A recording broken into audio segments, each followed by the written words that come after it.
Welcome to ChatNFL, the self-proclaimed only NFL talk show backed by AI. I am Bradley Hamilton, joined alongside veteran football watcher Pete Shinn. Join us with the guidance of artificial intelligence as we break down the NFL season in a way you've never experienced before, artificially. Today, we'll be breaking down the AFC West, home of the Super Bowl champions, Kansas City Chiefs, who won it all in more than one way. They had a 14-3 record. They dominated this league and made a message as to why they should be a dynasty with multiple Super Bowl wins. But not only the Chiefs, but a giant cat. Jesus Christ! A giant Look invading at the size cat. of that thing. What is your input on Mahomes' legacy? The people need to know. She has left. She's left. Well, I guess we'll just have to press on. No public comment from her.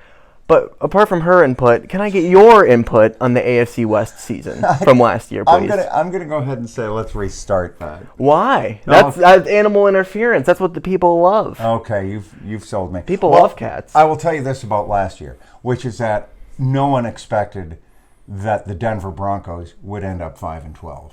And I think everyone else expected the rest of the division to go pretty much the way that it went, which is the Chiefs continuing to dominate and the Chargers coming on. Russell Wilson was always an experiment, proved to be a bad one. The Nathaniel Hackett era ending in disarray last year.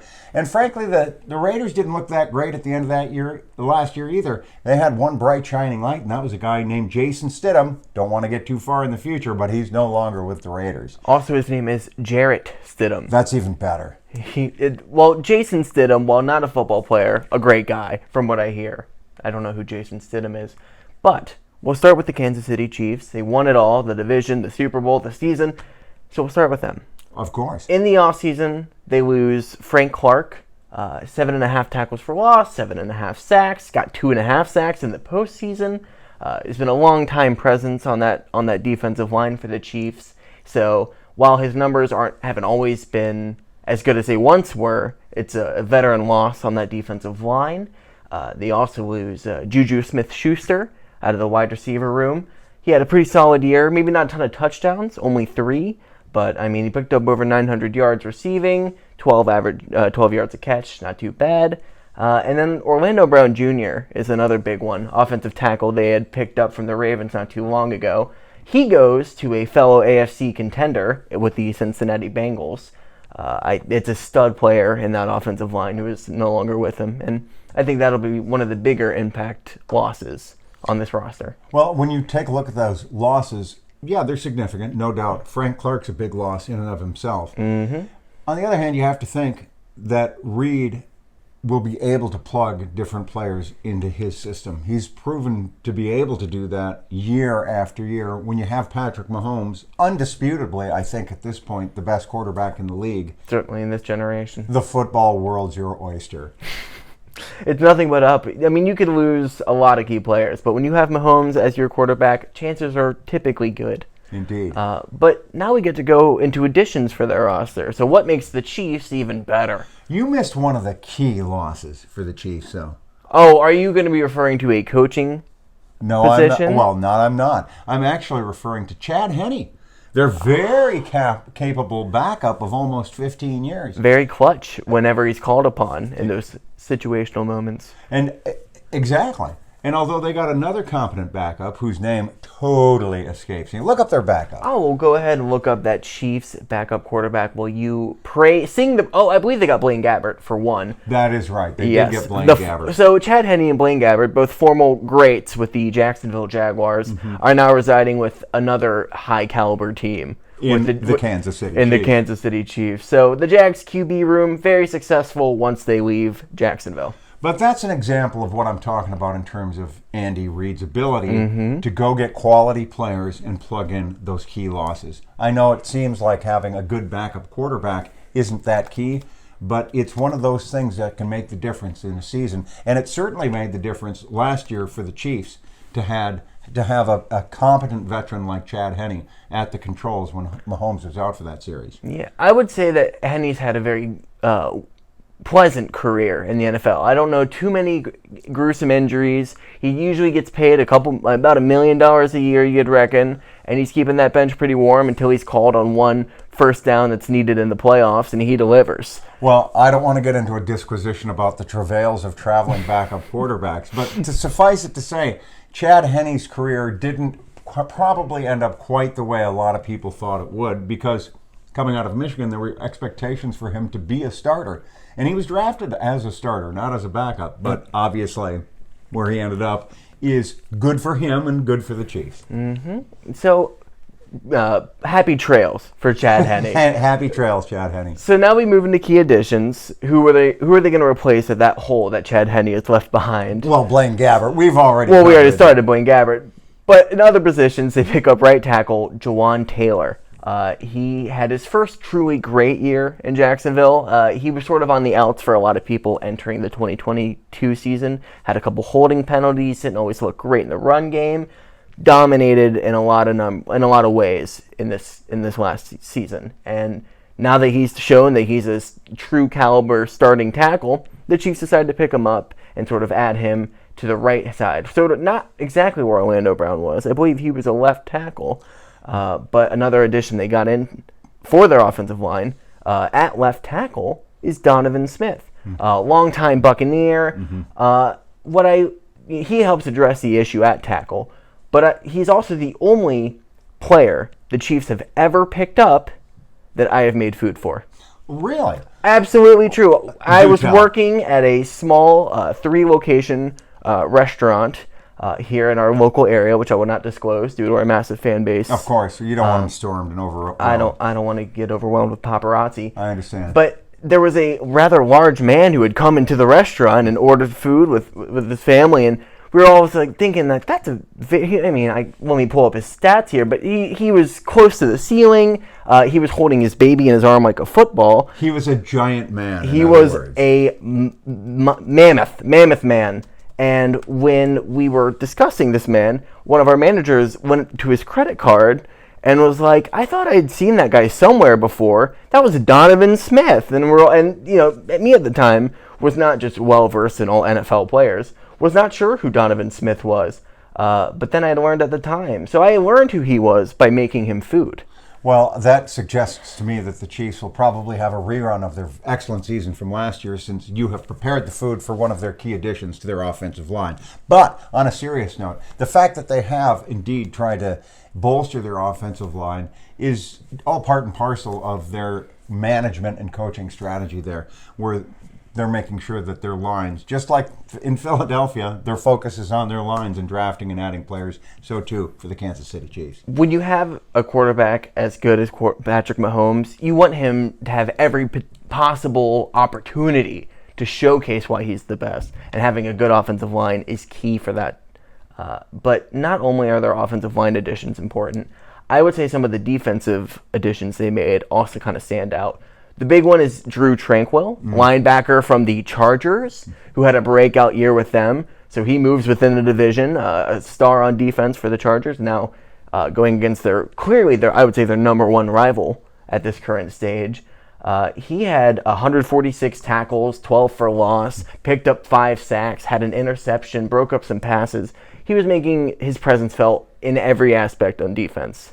I mean, he was all over the field. And I think the Chiefs, who were second worst in red zone defense last year, one of their only really terrible numbers, I think he and Charles Omenihu, a defensive edge picked up by the Niners, can really help out in that sort of scheme. Couldn't agree more, and I believe Drew Tranquill will significantly improve the Kansas City defensive backfield. Easily, I would definitely say so, because they have some pretty young members of their defensive front seven. They drafted a lot of defensive linemen as of late. We'll get into one of them.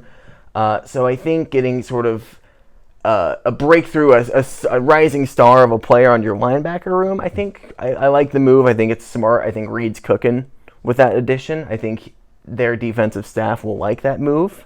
I'm sure you know all about their defensive staff. All about them. So I'm excited about that move in particular. No.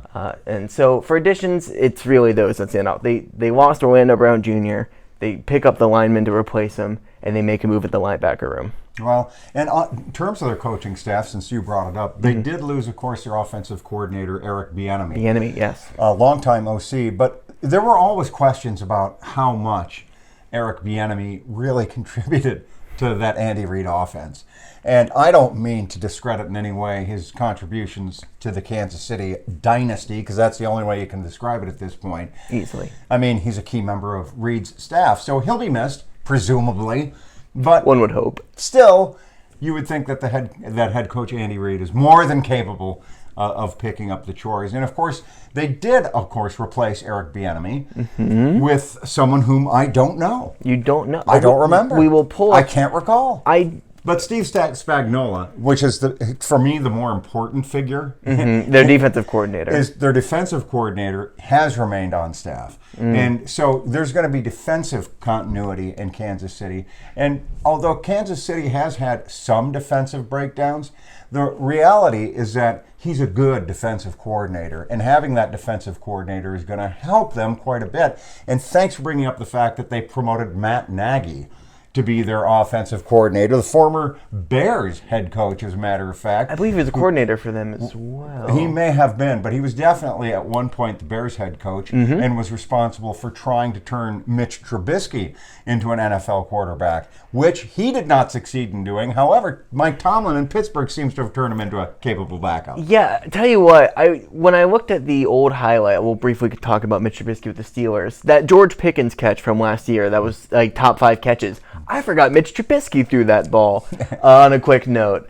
I was shocked by that. But yeah, Matt Nagy's their new offensive coordinator. Eric Bieniemy going to the Commanders. So they have a pretty young offense. We'll see how he does. Sort of a testament to the Reid coaching tree. Indeed. Moving on and expanding. And I'm sure that Matt Nagy will do a great job for Andy Reid because he'll be running Andy Reid's offense. And if there are any issues, he can just check with Andy Reid. So I'm not really concerned about their offensive staff. It's important to me, though, that they did retain most of their defensive coaching staff, and I think that'll make a big difference in trying to plug into this new defensive line, new-look defensive Chiefs line, into an effective unit. Yeah, because with coaching, you really need a consistent coaching more than I would argue, need consistent talent on your roster. Because if you have consistent coaching and it's solid coaching, you can take a roster that doesn't have great players and make them better and develop them. But if you have a great team on a roster but just bad coaching and there's no cohesion,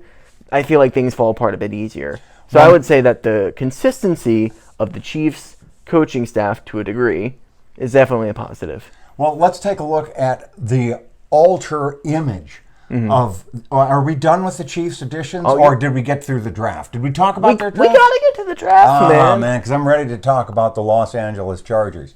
Yeah, from a coaching perspective. There's a lot to go into on a coaching perspective, especially for the Chargers. But before we get to them, we have to go over some draft standouts that the Chiefs selected. Sure. Selecting late into the first round, as they're now used to doing. Of course. They select defensive edge Felix Anudike-Uzomah. He had picked up some pretty solid numbers last year, even better numbers the year before. I believe that this is sort of who they're hoping will sort of take the role of Frank Clark on that defensive line, bring a bit of presence to the backfield. Sure. I think his numbers in the running game, 14.5 tackles for loss 2 years ago, over 10 this year. I think that's where he's going to be felt first, and I think that the run defense for the Chiefs definitely got a big upgrade with this addition. If he is what they think he is, for sure. Absolutely. In terms of his pass rush, I think if they're going to want to utilize him, they'll make him more rotational in that regard. So I don't think you're going to see his presence on the field constantly. I don't think he's going to be receiving 100% of the snaps. But when you do see him on the field, expect him to have, I think it'd be fun to watch him specifically on the plays he's called up for. Well, you hope he has an impact. That's certainly what the Chiefs are hoping. Certainly with a round 1 selection, that's always what you're looking for. But to move to round 2, they select a wide receiver, Rashee Rice. He had some very good numbers in the last year, 96 receptions, 1,300 yards, 14 average a catch, 10 touchdowns. When the ball is in his hands, he's almost a consistent threat. I think when he's targeted by quarterbacks, it's a 99 QB rating, which is very good numbers. I think this is a receiver that will work well with Mahomes, and I think will be a piece in the Reid puzzle that is his offenses. I'm excited to see how he will develop with Mahomes, because any receiver on that trying to make a name for themselves in the NFL, If your quarterback is Patrick Mahomes, it should be pretty easy. Yeah, if he's a good receiver, Mahomes will make him better. Absolutely. Yeah, I mean, Mahomes is a quarterback that brings the talent out of wide receivers. And Rashee Rice is one of those receivers that I think could utilize that talent well. You know, it's funny. I used to think the same thing about Aaron Rodgers. I don't want to get into that. Well, I know we've already talked about him. We have not? Oh, yeah, that's true with the Jets. That's true. We talked about him with the Jets. I will just tell you, though, that Aaron Rodgers, that's one of the things that makes me think he's in decline, is because he had a much harder time making new receivers look good last year. Yeah. And, of course, they finished the Packers did a 9-7 record as a result. But that's a story for another division. Indeed. I will say Christian Watson, the rookie last year with the Packers, had a pretty solid year. But to your extent, I mean, I get what you're saying, and I believe that you are right. For draft picks, those two are really the standouts for me. You get your pass rusher, and hopefully use him in the run game on defense, and then you pick up a wide receiver in the second round for Mahomes. I think those two we should see the most immediate impact from. Insight for them, I mean, you're coming off a Super Bowl victory.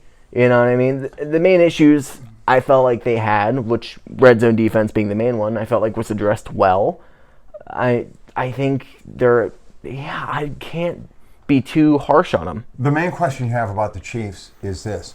How do you muster the competitive fire to go out and be the best again? And the answer to that question is pretty simple. Run it back. Which is as good as the Chiefs have been over the last few years.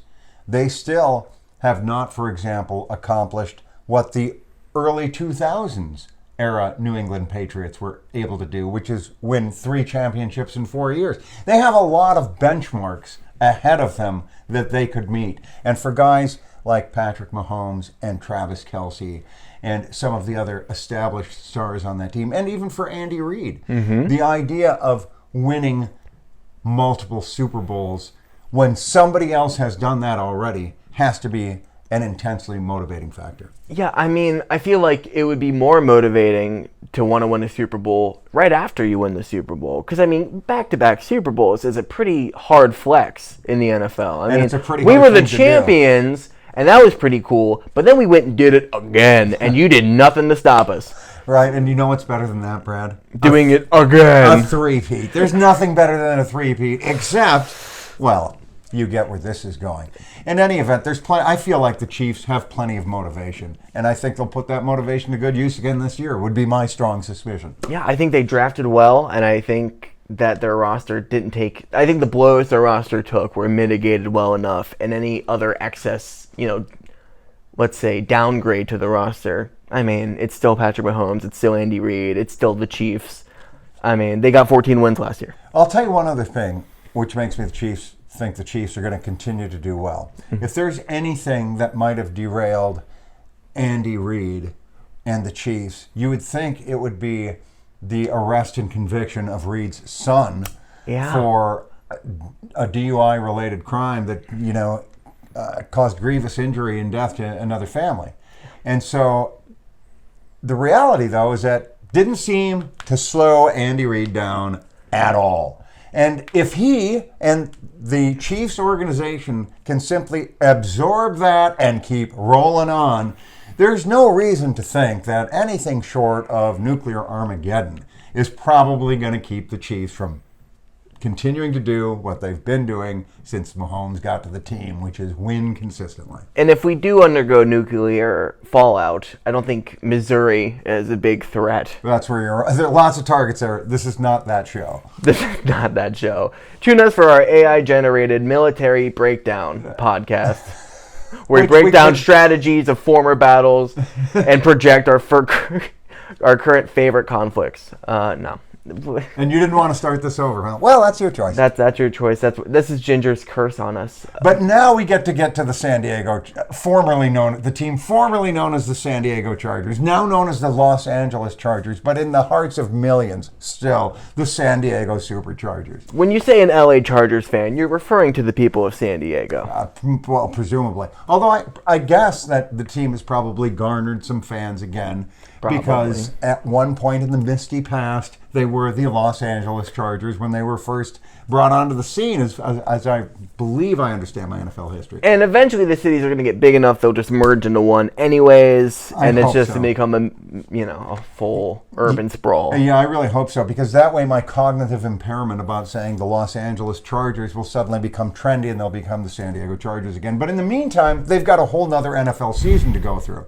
And the problem I've got this year from my standpoint, aside, of course, from losing Drew Tranquill, is the problem that they had last year, which is that their head coach does not seem to be very good.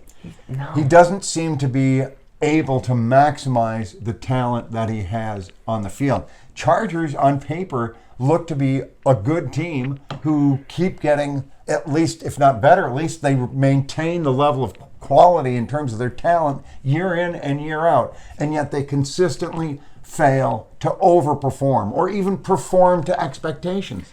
So that's got to be, that's not on the talent, that's on the staff. All right, so they fired their offensive coordinator last year. Oh, that's terrific.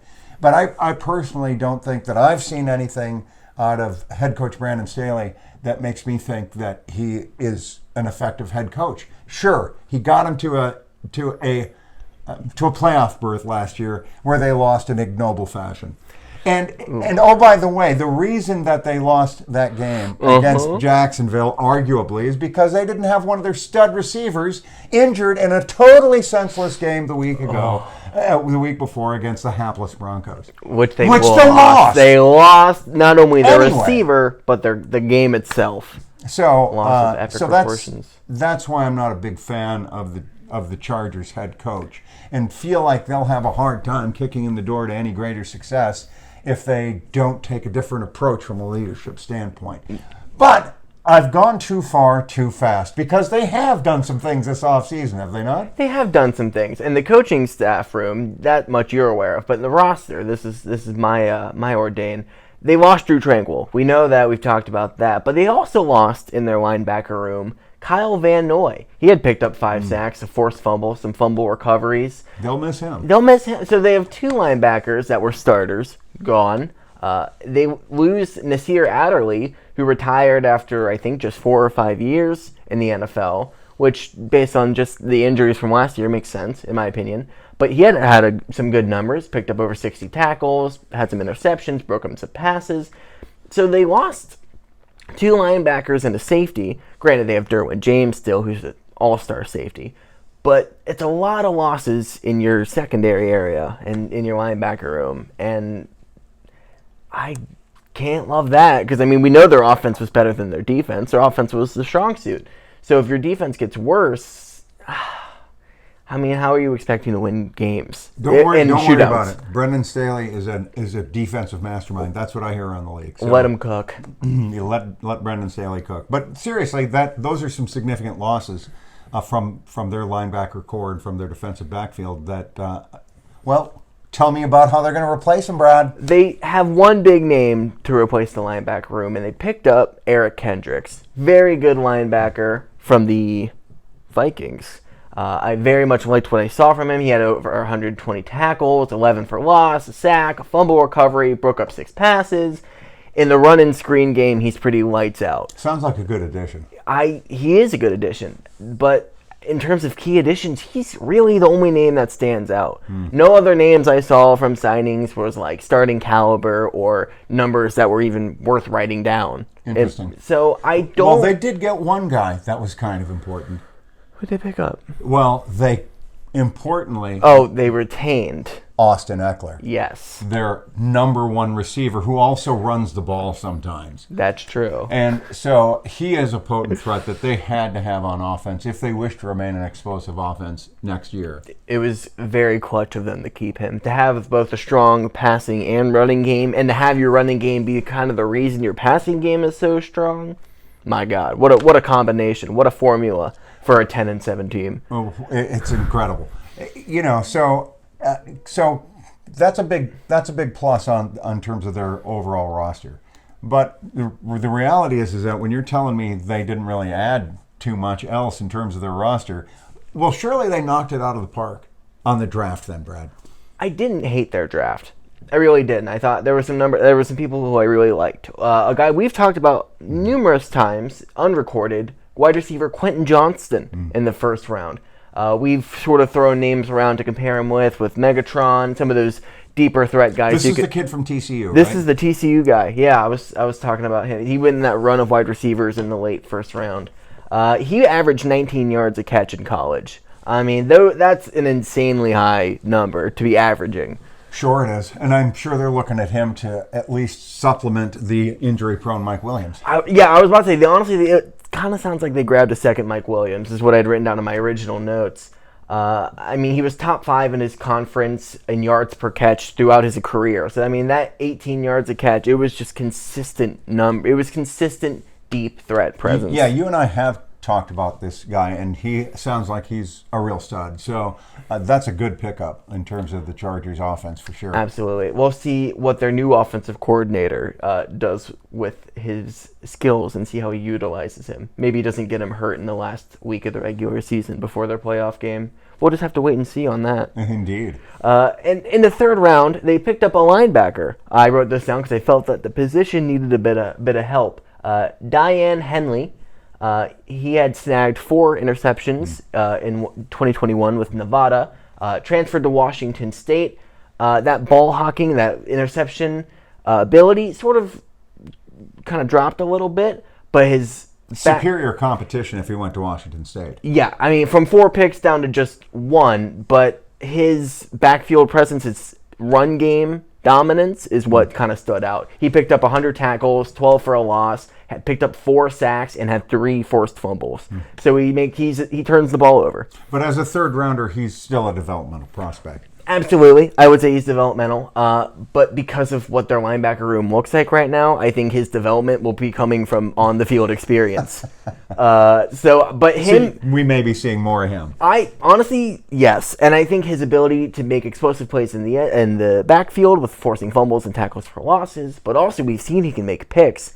Him, alongside Eric Kendricks, I think that could be a pretty solid duo. Maybe not in his rookie year, but in a couple years from now. Well, it's interesting, though. I mean, they picked up some exciting names in that regard. But what I didn't hear from the Chargers' key pickups were any really big additions to their offensive or defensive lines.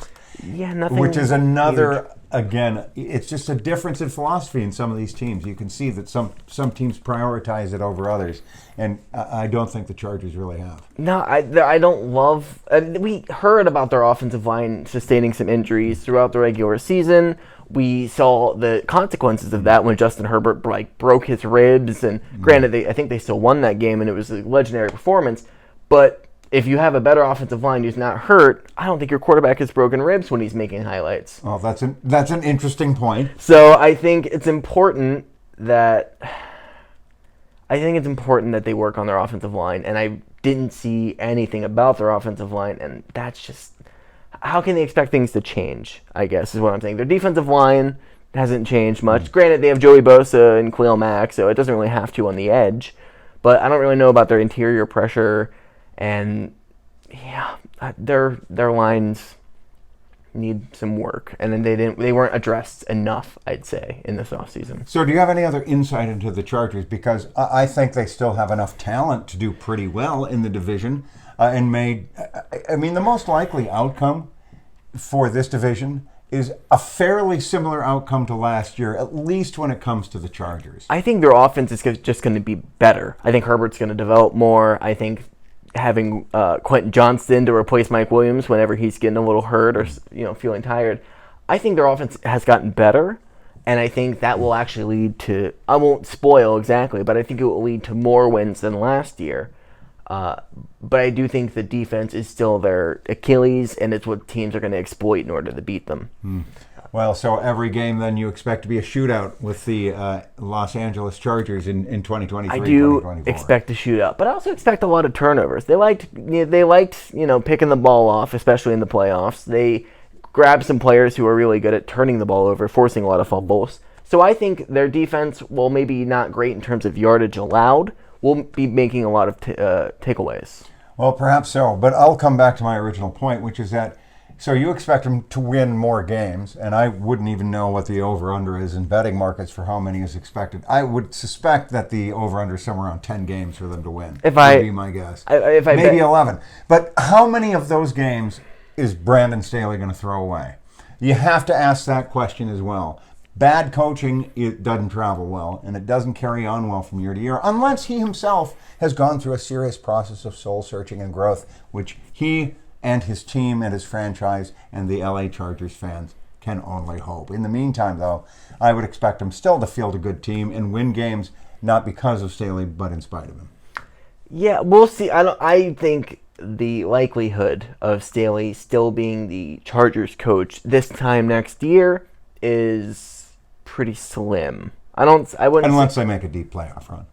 I mean, they made a deep playoff run last time, and they fired their offensive coordinator. So I've seen, there's teams that do well and still get rid of their coaches. Oh, sure, they fired Lombardi, of course, but I mean, yeah, because the buck stops with the offensive coordinator when your defense melts down in the second half of a playoff game. I get it, which it just gives you some suggestion about the culture of the organization that was the response to that dramatic second half meltdown implosion against the Jaguars in last year's playoff game. So, the thing about the Chargers is I have a lot of love in my heart for the Chargers, man. I've loved Junior Seau, loved the Powder Blues, liked the competition between the Broncos, was a huge Dan Fouts fan when I was a kid, but I just can't get behind what they're doing to the franchise right now. It's questionable. That's what I'll say. Because I can't say it's bad because their numbers aren't lying. They made it to the playoffs and they have good numbers, but it's certainly questionable decisions that got them there. Well, and they just need a new head coach. How hard can it be? It can't be that hard. Everyone needs it. People get new coaches every year. Some of them do. Some of them love doing it. In fact, teams like the Denver Broncos, the team I love. Can I show you something, Brad? I have an unauthorized Denver Broncos shirt on right now. It's not an authorized Denver Bronco. It turns out I don't have any handy Bronco gear, but this is my favorite thing to wear on game day anyway. Point is, the Broncos probably aren't going to do that much better than they did last year, but they do have one thing that the Los Angeles Chargers don't have: a new head coach in Sean Payton. That's right, Super Bowl champion Sean Payton. And he's brought a new attitude to Dove Valley, or whatever the hell they call the Broncos. Empower Field now, I believe. They have a separate facility out in Parker, Colorado called Dove Field or something like that. That's kind of fun. That's nice for them. Yeah, Dove Valley or some nonsense like that. How peaceful for a violent sport. Yeah, well, it's a suburb of Denver is the point. But look, here's the point. Sean Payton has brought a new attitude and a new process to Denver and has made a lot of changes that one hopes will reinvigorate Russell Wilson's career. But if not, no worries. They have the redoubtable Jarrett Stidham on the roster, fresh from his stint at the Raiders. And by the way, Stidham is a really capable quarterback. He put up some solid numbers for the Raiders when he was called upon. And I'm just going to make a bold prediction about my beloved Broncos right now. And here's my bold prediction. I predict that by Game 8 of the regular season, you will see Stidham as the starter for Denver. That is my bold and fearless prediction. I wish I could say that was more bold than it actually is, because I thought maybe you were going to say Week 7. Yeah, I think Jarrett Stidham is absolutely a quarterback that we'll see on the field, and I think we'll like what we see on the field. But hopefully it's not all we're seeing on the field. Hopefully Wilson does show up for those first 6 games. Because, I mean, with the Seahawks, he had like a 6-game run where everyone was like, he's going to be the MVP. His numbers are just unbeatable. And then he went to a sort of a crapshoot and then went to Denver. So I wouldn't be too surprised if we see that sort of again with Russell. Well, honestly, I don't know what we'll see from Russell Wilson, but I do know that quarterbacks get injured. And so, especially smallish quarterbacks. He's got a new offensive line. I think we're going to talk about some of those additions. Good additions. Sean Payton's known for focusing on the offensive and defensive lines. You know, like a good coach and GM do. Anyway, the point is that you would think they'd have a better line, but will it gel? Can it protect him? Can the new offensive scheme keep him upright and keep him healthy? And that, I think, is difficult when you have a 6'3" quarterback, much less a 5'10", 5'11" quarterback like Russell Wilson. It is tricky, and they only have, I believe, from today, 100 days to figure it out. I think 100 days from now, starting today, the Lions-Chiefs game will play, the beginning of the regular season. So now that can't be right. Yeah. The beginning of the regular season is 100 days away? The countdown starts now, Pete. Oh, man. Time flies when we're talking about the offseason. That's a fact. And you had mentioned the additions, but I want to get into those losses first to make the additions sound more impressive. They lost a lot. They did. I would say their biggest loss to me is Draymond Jones, the defensive tackle. He had 9 tackles for loss, 6.5 sacks, forced a fumble, all in just 13 games. So his presence was pretty felt for that defensive line, especially on the interior. You like having interior pressure on a defensive line, and you don't always get that, and Draymond Jones sort of brought that. So you lose him. It's rough. Great player. You love what he saw. You lose guard Graham Glasgow. He had a 3-year stint with the Broncos, put up some solid numbers, got penalized a little bit too much this year, I would say. And I believe the Lions picked him up, and we'll see how he does with that new offense. And the other loss they had, which I'll mention here, is tight end / fullback, really, Andrew Beck. They used him a lot in their blocking game. He was very versatile, moved around the field. Not a ton of receiving traits, but I think they'll maybe look to develop that a little bit more. Well, of course, they also lost Brandon McManus. Their long-time kicker. Very recent loss, Brandon McManus, second on their franchise scoring list, which is sort of impressive until you realize almost every franchise scoring list is led by kickers. Of course. And the other thing is that he was not very good from longer than 40 yards. And he was pretty pedestrian from less than 40 yards. But he was money between 40 and 49. So I guess Doug Peterson of the Jags thought that was a good pickup for them, and he's playing for them this year. I did see a video of him at camp, first day there, hit a 64-yarder. So we'll see if that deep leg runs into more inaccuracy issues with this upcoming year. But that's really it for their losses. So you lose your special teams guy with McManus, you lose your interior pressure with Draymond Jones, and you lose some of your blocking guys with Glasgow and Beck. But have no fear, because the Broncos did make some notable additions. I am a fan of their additions for one main reason I'll break into after this. But they grab right tackle Michael McGlinchey. He's very young. He's on the rise for tackles. He's a great tackle. He's a good pickup and should anchor their offensive line for a long time to come. Pairs well with Bowles on the other side, I'd say. Also, in the guard room, they pick up Ben Powers, sort of replace Glasgow. He had an exceptional year last year. His pass blocking was the standout. Run blocking, maybe a little bit more limited. Kind of wish there was a little bit more there. But because of the other additions this team has made to their run game, I don't think that's going to be much of an issue. Starting with tight end Chris Manhertz. This is not a tight end that you'll be hearing because he scored a touchdown. He picked up a 20-yard gain. You won't hear him at all, but you'll be seeing him blocking linebackers, defensive linemen. He's an offensive lineman that's allowed to run routes, is how I could describe him. One of the best blocking tight ends in the league. And arguably the best name in football. Chris Manhertz is a very fun name. Manhertz is an exceptional last name. Especially for football. I hope to see the legacy carry on.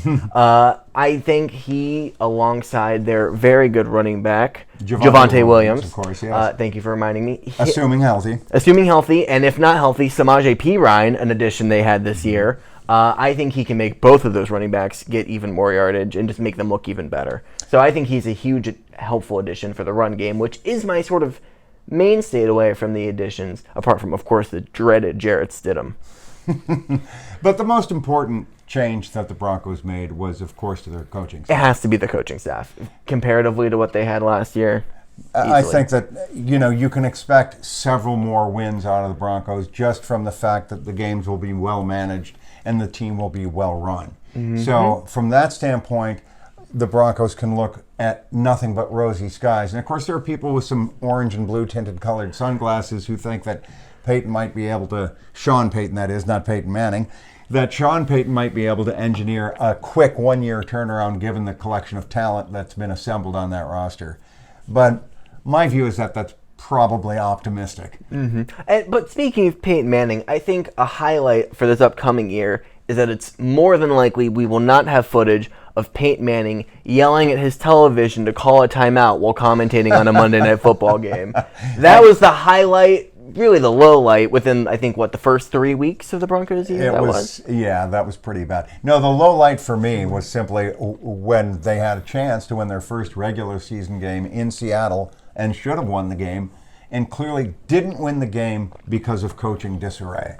Yeah. And so that was an immediate signal. One hoped that things would turn around, but unfortunately, in the case of Nathaniel Hackett, the trend was not his friend, and it just got worse from there. It did just get worse, and I don't see that being the case with Peyton. I think Mr. Bounty Hunter himself is going to bring a lot of toughness to the franchise. He's going to bring maturity. He's going to help, I think he's going to help players fit together and form that sort of cohesion, help establish leadership in the locker room.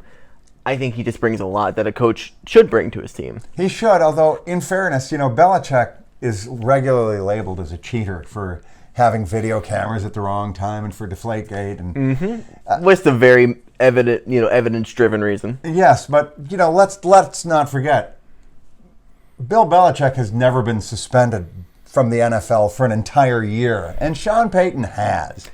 And so he wasn't on a suspension the last time he wasn't in the booth, but he has been suspended by the NFL before, and rightly so. So I mean, he's not beyond scrutiny as a coach or a human being. But what you can expect is a professional National Football League team with all that portends, and that portends, at least for Broncos fans, a return to relevance. Yeah, he's sure to bring that dark side defense to fruition. I can easily predict that. So in terms of who they've added in the draft, sort of young talent, so they get new coaches, and let's see how Sean Payton can handle and work with these new draft picks they've picked up. It all starts when they traded into the second round to pick up wide receiver Marvin Mims Jr. He had totaled about 1,100 receiving yards and 6 touchdowns last year. He had a career college average of 19.5 yards a catch. So some numbers that might remind us of the aforementioned Quentin Johnston. So we can sort of maybe not expect, but maybe predict what his role might be with this team, which is sort of a deep threat presence we saw with Tim Patrick and I think KJ Hamler last year. And maybe some Cortland Sutton as well. And it's interesting you say that, because one of the things that hasn't been lost yet from the Broncos squad is many of their receivers. Yeah. So you got to think that something is going to give at some point. And maybe, just maybe, there's a trade to be made for the Broncos with some of their receivers for perhaps some additional defensive help, or who knows. Yeah, and he's a little smaller, and he's just a little faster in a way that I think you may also see him in the returning game. I think either punt or kick returns, if they can maybe work on the hands a bit, I think we could see him there first. As a special team. As a special team sort of presence, absolutely. If he doesn't already work within the wide receiver room, that is. They also grab in the third round linebacker Drew Sanders, that we've at Arkansas. He had over 100 tackles, 13 for a loss, 9.5 sacks, 3 forced fumbles, and 6 passes broken up with an interception to boot. An effective pass rusher, and also pretty solid in coverage. So he can really bring a hybrid of what you look for in linebackers. You want a guy who can cover well? Do you want a guy who can blitz? You got a guy who can do both sort of here, and I think they'll refine that sort of hybridity. I don't know if that's... Sure, hybridity, that sounds hybridity, nice. That's a How fun about word. versatility? Versatility. That sounds even better. Well, see, I don't know if they'll work on just one aspect of his game or if they'll try to build on that versatility with Drew Sanders, but I think no matter what role they try to fit him in, he's going to do a pretty good job in that role. But maybe a year or two, but I do like Drew Sanders. And the other draft standout to me, also in the third round, defensive back Riley Moss. He had 11 interceptions, 37 breakups in 38 total games. And who did he play for, Riley Moss? He played for Iowa. Oh, well, so against good competition in the Big Ten. Yeah, absolutely. He had 3 pick six of 30 yards or more. His ball hawking capabilities is very, very good. And having him listed as a defensive back, it also means versatility. Do you want to risk throwing, having your starting white cornerback for the first time since 2004 with the Giants? Or do you just want to throw him up in safety? Maybe don't try to work on his speed and just try to have him utilize. Well, I mean, you know what's a rarity in the NFL is a linebacker who can truly cover. So that's a real pickup if he's a hard-hitting linebacker that actually cover guys like Travis Kelce. You got to consider the competition in the AFC West. Denver's defense is going to be going and does go up twice a year against Mahomes and the Chiefs, and of course the young phenom Justin Herbert and his core of stud receivers as well. So they have to be good, and I think it's a good pickup for the Broncos. Well, I don't see Riley Moss being a linebacker. I think it's going to be more between cornerback and safety is his location on the I field. don't think so, Brad. No, you don't think so? That? No, I don't think so. We'll have to call him. Introducing our first guest of the show, defensive back Riley Moss. Come on out. He's not here. Yeah, he's we not. wish No, he was. certainly not. He's with us in spirit, though. He gave us a Certainly is. Anyway, he'll be good for Denver's defense. I think opinion. he'll be a very good addition. Good pickup. I think we'll see him on special teams first, and he'll have a great role there. Insight for Broncos going into this year. You have a new head coach. We've talked about the head coach. We like the head coach. What can Sean Payton do for this team? What can he do for Russell Wilson? How can he make him look a bit better than he did last year, picking up only 5 wins before getting knocked around and beaten up a bit? I think the way he's done that is to bolster up the run game. I think adding Chris Manhertz, Samaje Perine, the offensive lineman pickups, I think they're preparing to have a very strong run game. They hope not to have as many fumbles, perhaps by not running the ball with Melvin Gordon anymore. That should help. It certainly help. That was a huge issue. I think we can expect to see some easier plays for Wilson. I think it's going to be run to set up the pass situation and nothing too complicated. I think it's going to be something that Wilson can just work with very easily. I think this upcoming year, the first year with Peyton's leadership and management, it'll be sort of an easier offense, is my prediction. Well, he'll install his offense. Right. I mean, it's not like Russell Wilson is suddenly ignorant about football or is suddenly... Certainly. I mean, it's really more of a physical skills issue for Wilson than it is a mental one, at least as far as I can tell. You know, his skills have declined to a certain... I mean, he can still throw the moon ball, don't get me wrong. But whatever he had going in terms of the communication between him and Hackett, that did not work whatsoever. And so he really just looked like he didn't have a plan out there a lot of the time. But his skills have also diminished. He doesn't have the burst of speed that allowed him to get away from defenders on broken plays in the past. That's just a fact. It's an unfortunate fact of the It matter. is an unfortunate fact. So last year his game didn't evolve sufficiently. And you could say, well, the coaching was obviously a disaster. So now you see what Sean Payton can do with him. Because at the end of the day, Brad, there's no question that Denver has the talent to be a very competitive team if they, in fact, have a quarterback. They have all the rest of the talent. They got a great coaching staff. The question is, do they have a quarterback? The answer last year was, not till the last 3-4 games of the season. They certainly didn't seem to. And so they're going to have to turn them around at that position, or they're going to find themselves exactly where they were last year. And the same could be said for the dreaded and hated, from a Bronco fan's perspective, Oakland Raiders. Especially since they moved to Las Vegas. Exactly. We're you can see 0-2. my age and my biases showing. But yes, the Vegas Raiders. You know, they didn't do a great job last year, Brad. 6-11. Not best. Not great, I should say. Wasn't the worst, wasn't the best. In terms of other losses apart from their 11, they lost quarterback Derek Carr as the biggie. It was a slow season for him, rife with contention in the coach room. Kind of a feud between him and McDaniels, and sort of drove them apart in a way. He had a career low in first downs thrown, and his quarterback rating this year, the only time it's ever been any lower was his rookie year. And so while some people are pointing to the coaching rather than Derek Carr, I think much like Rodgers over in New York with the Jets, we'll be seeing if this off year is the team or if the off year is just the quarterback's not as good anymore. Well, that's true. I mean, we'll get a chance to see in New Orleans if Derek Carr can benefit from some different coaching. And it's interesting. Reports suggest that New Orleans brought in John Gruden to help install that offense. And in fairness, Derek Carr had his best seasons under Gruden's leadership. So probably a good idea for New Orleans to do that. I would say most of his seasons were under Gruden's leadership, though, I'd wager. You could look that up. In fact, I don't believe he was drafted. In fact, I know he was not drafted by John Gruden. But Gruden did like his skill set. and was able to maximize it. He did work with what he was given, that's true. But he was not a good fit for a Josh McDaniel scheme, is the way that I understand the story. And he did have a lot of heartburn about how he was utilized, but also he made some pretty big mistakes last year as well.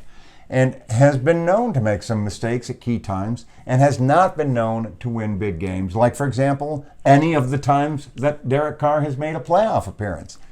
So Derek Carr has, some evidence that he's really not the answer in New Orleans on his side. On the other hand, his replacement. Yes, Jimmy G. Yes, indeed. Praise be to Jimmy G. Jesus has hit the strip.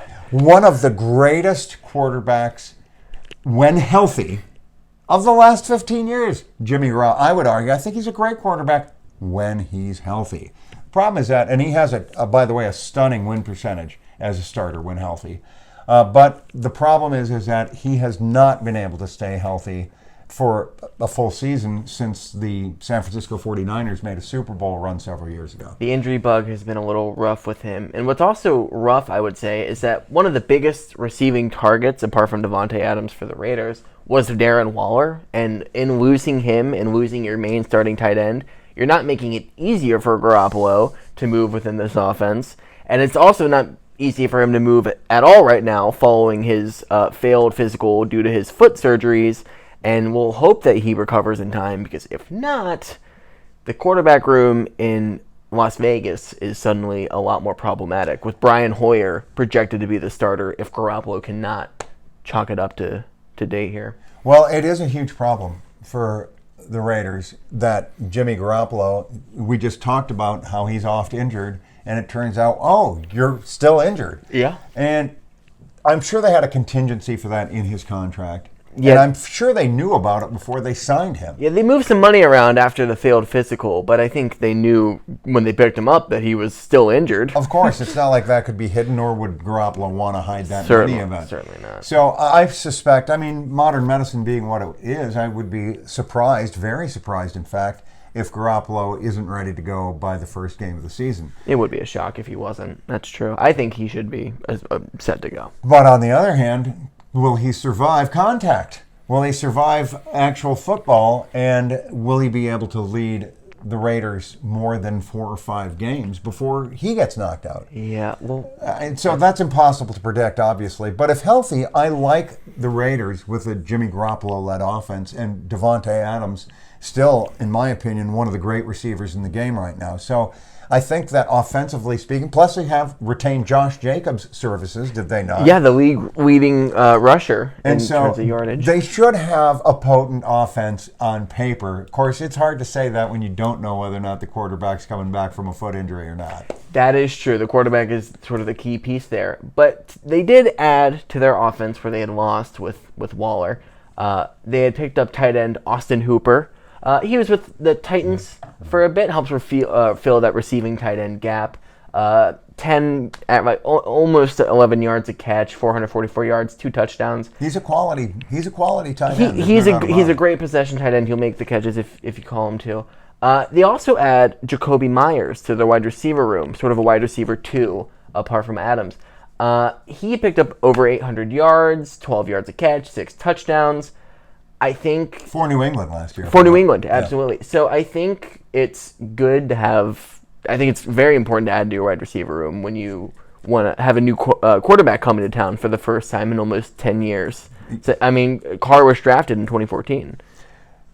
Was he indeed? Yeah, he was drafted 2014. Was he drafted by the Raiders? By John Gruden? No, not John Gruden. John Gruden was with the Buccaneers at the time of drafting. So unfortunately, you were correct. I thought I might be. But I like the Jacoby Myers signing. You got to give Jesus his weapons. Although I guess in this instance, we'll refer to them as apostles. Oh yes, well perhaps. Yeah, Jimmy Jesus has indeed come to the Strip. But what also has come to the Strip, along with Jimmy Garoppolo, is a new defensive scheme as well. Because they've had some big changes to their defense. They still have Max Crosby. Yeah. But who else do they have, Brad? Who else? Well, they don't have Shinn anymore. He was sort of a veteran presence in that secondary. Had his career, I think, with the Colts. Was he the guy that won that game for them last year against New England? That was Chandler Jones. But Jones, Jacoby Myers did throw that interception. He did. To Chandler Jones. So the connection's already there. They've got chemistry. They certainly do. They certainly got history. Look, man, I'll tell you what this comes down to, the Raiders. Is Josh McDaniel a legitimate head coach? Now, I have some personal experience with Josh McDaniel as a longtime Broncos fan when he was our head coach and led us to a string of improbable victories. In fact, I think he was 7-0 as a head coach for us initially. We had the key word. We had Josh McDaniel fever. Because guess who the quarterback was for the Broncos that year, which I believe was 2007. 2007 had to have been either Palmer or Orton. It was Kyle Orton, indeed it was. And so, yeah, Kyle Orton leading us to 7 straight victories. Josh McDaniels is a genius. He's gotten the Belichick pixie dust. And then, of course, it all went to hell from there. So his tenure in Denver was not successful, ultimately. And his tenure in Indianapolis lasted less than a day. You may not remember this, but he accepted and then rejected the Indianapolis Colts job in kind of a classic dick move, if you ask me. And then he went crawling back to Belichick, who, of course, took him back because he's a good OC. Mm-hmm. And now he's on his second stint as a head coach with the Raiders. And I think it's going about as well as it did last time. So, to me, the real question isn't, is Jimmy Garoppolo going to be healthy? Is the decrepit one, Brian Hoyer, who's only like 36, but he's a veteran journeyman. It's more a question of, hey, is Josh McDaniel our head coach or is he not? Yeah. And so if you look at the AFC West from a coaching paradigm, there are really only 2 contenders in the AFC West. Proven contenders. Mm-hmm. And that's Andy Reid and Sean Payton. And Brandon Staley? Well, unproven as a coach, but he has the roster to get him there. Is the difference between him and Sean Payton, I'd say, on paper right now. Well, of course. Well, yes, of course, Andy Reid is a proven winner, but so is Sean Payton. The question is, I'm just talking about strictly from a coaching perspective. If you take a look at the AFC West, from a coaching standpoint, the 2 teams that you trust the most, that their coaches aren't just going to do something boneheaded, yes, are those 2 guys, Andy Reid and Sean Payton. Yeah. You just don't. You already know Brandon Staley isn't a very good coach.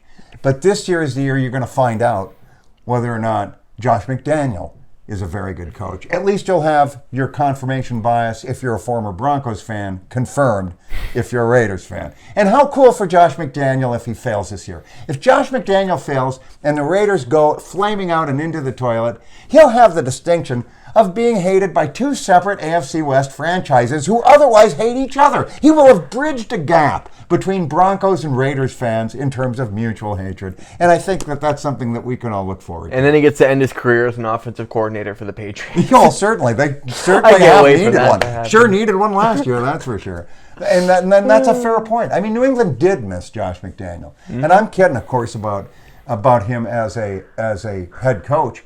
But the reality is that he's a great offensive coordinator, and no one can say anything bad about the work that he's done over these years. He's a multiple Super Bowl champion as an OC, for heaven's sake. That's true. But we've seen time and again how that doesn't translate into coaching. It doesn't always mean you can be a great. So they get any interesting draft picks? I do like, actually, 3 of their draft picks, and mostly because it's on defense, and I think defense is absolutely their weakest suit. They go round 1, they pick up defensive edge Tyree Wilson. Some people argued he was defensive edge or defensive lineman number 1 instead of Will Anderson.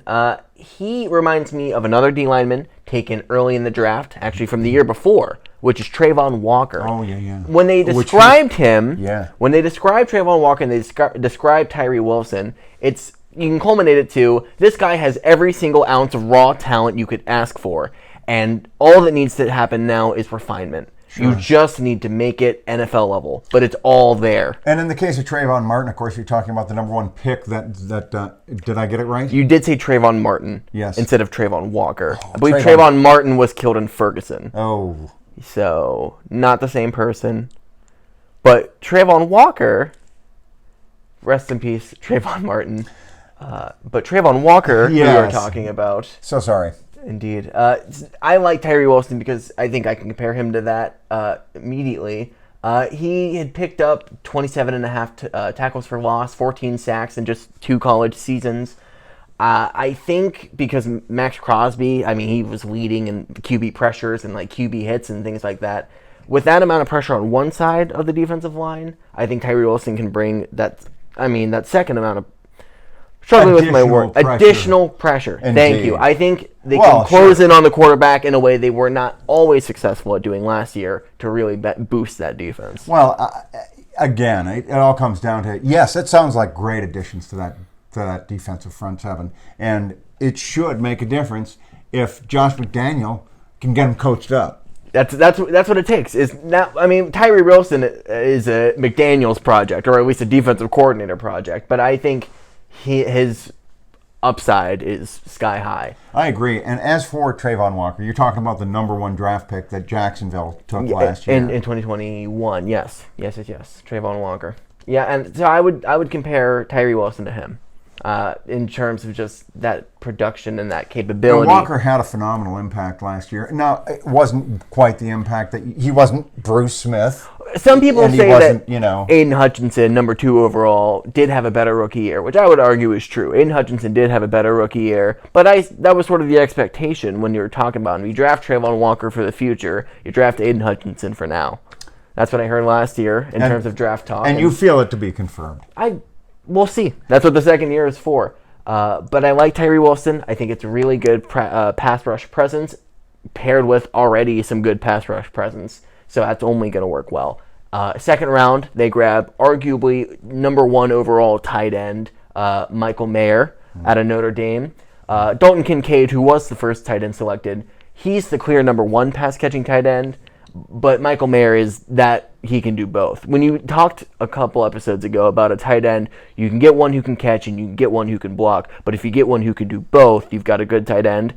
He has the most capability out of any other tight end selected this year to be that candidate. So a Waller replacement, hopefully. I think he could be a Waller replacement. His blocking is prevalent. He's an aggressive blocker. His catching is very, very good.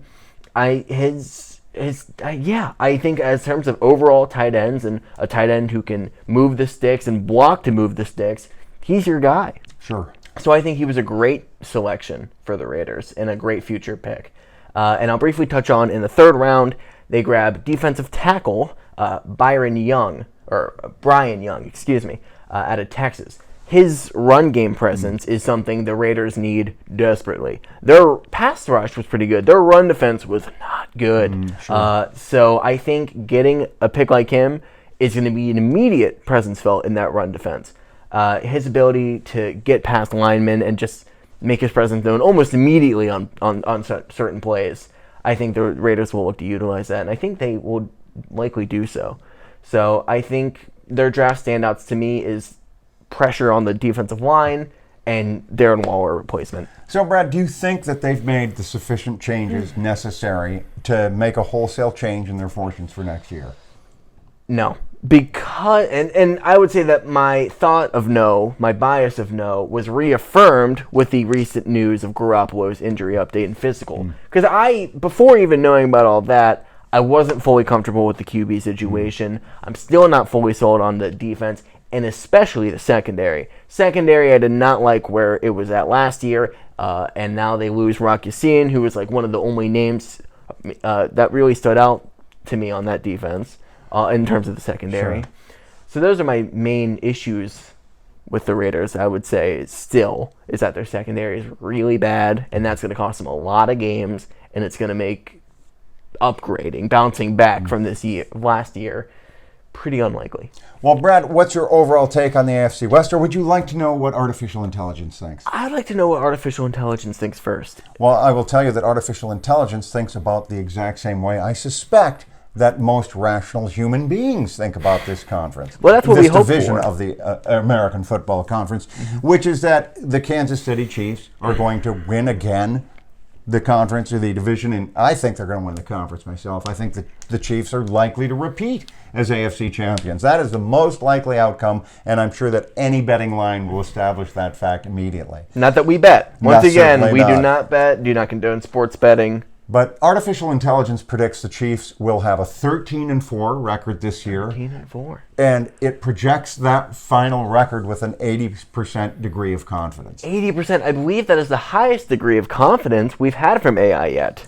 Indeed it is, but I share that general sentiment, absent any serious injury to Patrick Mahomes or any untimely demise on behalf of Andy Reid. I think that's Chiefs true. are likely to keep on trucking. Unless the burgers catch up, AFC champs. Now, artificial intelligence believes that the Chargers are going to finish much the same way this year that they did last year. Predicts a record of 10-7. All right, a repeat. And they have artificial intelligence has a confidence of that prediction of 70%. And then, while noting that the Broncos did change their coaching staff, artificial intelligence believes that in and of itself will be worth several more wins, and predicts that the Broncos will finish with a record of 9-8, a winning record, missing the playoffs. Their confidence in that prediction, the confidence of that prediction is only 60%. Whoa. So I think artificial intelligence obviously sees a wide degree of variables depending upon how well Sean Payton performs as the head coach of a different franchise. Yeah. And finally, the Las Vegas Raiders, artificial intelligence sees their win-loss record as mirroring their win-loss record last year at 6-11, and has a 50% degree of confidence in that, which is just a toss-up. Artificial intelligence has no better idea on the Raiders as you or I do, which makes perfect sense given the flux that is currently the flux that the Raiders are currently in. It's pretty funny because I remember making my standings and going, well, the Chiefs and Chargers, those are really easy. And then I remember sitting on the Broncos and thinking a while, and I sat on the Raiders and I thought a while before coming up with my numbers here.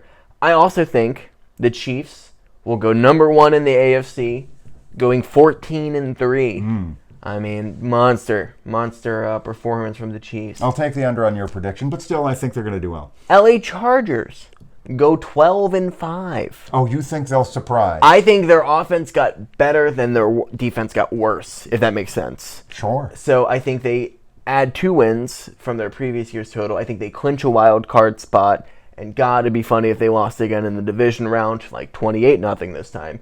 But I'm not going to predict all that. The Broncos, I have at 3rd in the division, going 10-7. I have them doubling their win total from last year. But missing the playoffs at 10-7. I think missing the playoffs at 10-7. I think because of that clinch wild card from the Chargers and just how good other AFC teams are, I don't think Broncos are going to make it to the wild card, unfortunately. But the Raiders have to be last. But I do think they go 9-8 and go above 500 with Jimmy Garoppolo being starter for the majority of those games. I think out of those 8 losses, you can attribute 2 or 3 maybe to Hoyer, if you wish, because I don't think Garoppolo is going to play a full season due to injuries in this past and current. But yeah, I still have the Raiders being above 500. I have every team in the AFC West being above 500. So artificial intelligence is a little more specific about its predictions and thinks that thinks 3 of the 4 teams are going to be above 500, but doesn't think the Raiders will, which that could be some operator bias on my part. But yeah, let me. Nevertheless, I will just say this as we kind of wrap this up, which is that the AFC West is in some ways the most exciting division in football because you've got a whole bunch of teams in the AFC West that are poised to get better. Except for the Kansas City Chiefs, because you can't get any better than being the defending champs. They can only go down. That's true. At least theoretically. Theoretically. And by our predictions, that won't be happening, at least for the regular season. But I think it's going to be one of the most exciting divisions to watch, and to watch that competition between some very good teams, at least 2 of whom are very well coached. 2 of whom very well coached, 1 of whom maybe not that well coached, and the other one, we'll see. But thank you for watching our breakdown of the AFC West. If you like what you saw, like and subscribe, or do whatever else makes you happy. Our next video, we'll be jumping into our next conference with the NFC. starting with the NFC North, talking about the possible surgence of the Lions as a dark horse for NFC contender. Hardly a dark horse anymore. I'd call them the favorites, Brad. Favorites? Well, we'll have to talk about that because there's other favorites like the Eagles, who won the NFC conference last year. Oh, for the conference, yes. I thought you were talking about the North, Brad. Oh, that's right. Just the North. I'm getting ahead of myself. I'm getting way ahead of myself. But the AFC, NFC North is our next up on our docket. Tune in. Thank you so much for watching, and have a good one.